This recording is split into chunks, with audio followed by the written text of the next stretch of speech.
السلام علیکم ورحمۃ اللہ وبرکاتہ۔ اللہ سبحانہ وتعالی نے اپنی مخلوقات کو پیدا کیا اور بعض لوگوں کو بعض پر درجات میں فضیلت دی ہے۔ اسی طرح بعض دنوں اور مہینوں کو دوسرے دنوں اور مہینوں پر فضیلت دی ہے۔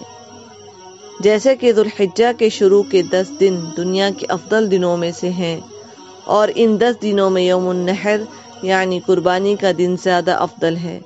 اسی طرح ہفتے کے دنوں میں جمعہ کا دن افضل ہے، اور رمضان المبارک کی آخری راتیں باقی ساری راتوں سے افضل ہیں، اور ان راتوں میں سے شب قدر کی رات زیادہ افضل ہے۔ آج ہم ذوالحجہ کے چند فضائل ذکر کریں گے۔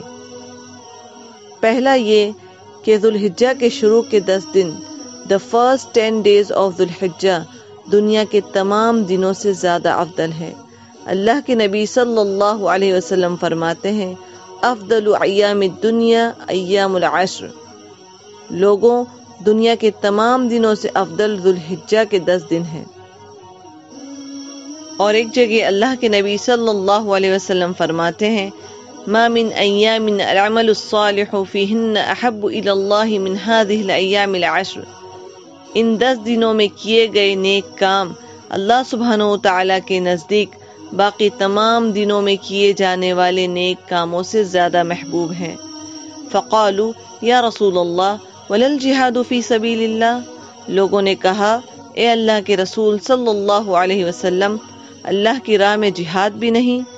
فقال ولا الجہاد فی سبیل اللہ الا رجل خرج بنفسه وماله فلم يرجع من ذلك بشیء، آپ صلی اللہ علیہ وسلم نے فرمایا اللہ کی راہ میں جہاد بھی نہیں مگر یہ کہ کوئی آدمی اپنے مال و جان کے ساتھ نکلے اور کسی چیز کے ساتھ واپس نہ آئے، یعنی شہید بھی ہو جائے اور اپنی مال و دولت بھی اللہ کی راہ میں خرچ کر دے۔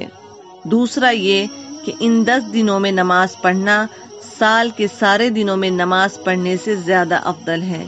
اسی طرح روزہ رکھنا رمضان کے علاوہ باقی تمام دنوں میں روزہ رکھنے سے ان دنوں میں روزہ رکھنا زیادہ افضل ہے۔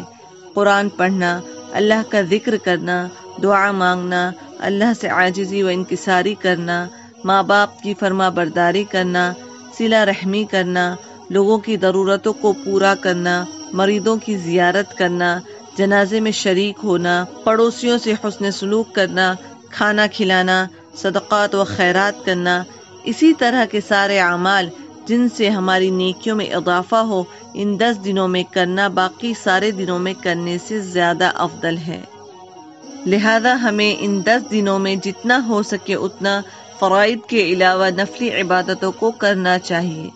یہاں یہ بات واضح رہے کہ ان 10 دنوں میں فرائض کو ادا کرنا دوسرے دنوں میں فرائض ادا کرنے سے زیادہ افضل ہے، اور نوافل ادا کرنا دوسرے دنوں میں نوافل ادا کرنے سے زیادہ افضل ہے، لیکن ان دنوں میں نفل فرائض سے افضل نہیں ہیں۔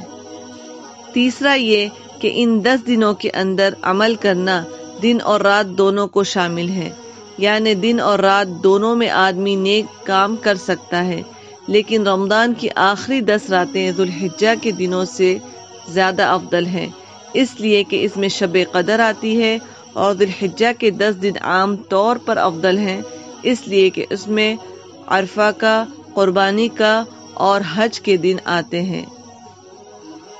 چوتھا یہ کہ تمام امہات العبادات ان 10 دنوں میں جمع ہو جاتی ہیں۔ امام ابن حجر عسقلانی رحمہ اللہ فرماتے ہیں کہ ان 10 دنوں میں اللہ سبحانہ وتعالی نے تمام بڑی عبادتوں کو جمع کر دیا ہے، جیسے کہ نماز، روزہ، صدقہ، حج۔ نماز ہم پورے سال پڑھتے ہیں، روزہ ہم رمضان میں، شوال میں اور یوم عاشورہ کا رکھتے ہیں، صدقہ ہم پورے سال دیتے ہیں، لیکن حج یہ ایسی عبادت ہے جو صرف ان دنوں میں کی جاتی ہے، اسی لیے ان ایام کی سارے ایام پر فضیلت ہے۔ پانچویں فضیلت یہ ہے کہ اللہ سبحانہ وتعالی نے ان 10 راتوں کی قسم کھائی ہے۔ اللہ سبحانہ وتعالی فرماتا ہے والفجر ولیال عشر، قسم ہے صبح کی اور قسم ہے 10 راتوں کی۔ مفسرین اور جمہور علماء کے قول کے مطابق ان 10 راتوں سے مراد ذوالحجہ کے 10 دن ہیں، اور اللہ سبحانہ و تعالیٰ نے ان 10 دنوں کی قسم کھائی ہے جو اس کی فضیلت اور اہمیت ظاہر کرتی ہے۔ اسی طرح عرفہ کا دن انہی 10 دنوں میں آتا ہے جس میں اللہ سبحانہ و تعالیٰ نے اپنے دین کو مکمل کر دیا اور مسلمانوں پر اپنی نعمتوں کو پورا کر دیا۔ اللہ سبحانہ و تعالیٰ فرماتا ہے الیوم اکملت لکم دینکم واتممت علیکم نعمتی ورضیت لکم الاسلام دینا۔ آج میں نے تمہارے لیے دین کو کامل کر دیا اور تم پر اپنا انعام بھرپور کر دیا اور تمہارے لیے اسلام کے دین ہونے پر رضامند ہو گیا۔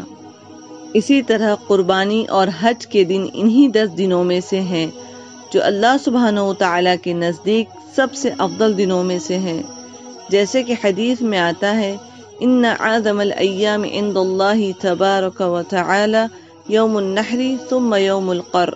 اللہ سبحانہ و تعالیٰ کے نزدیک سب سے اعظم دن قربانی کا دن اور پھر اس کے بعد کا دن ہے۔ اللہ ہم سب کو ان 10 دنوں میں عمل کرنے کی توفیق دے، آمین۔ نیکسٹ کلپ میں ہم ذو الحجہ کی ایسی ہی اور فضیلتوں کے بارے میں جانیں گے۔ تب تک وعلیکم السلام ورحمۃ اللہ وبرکاتہ۔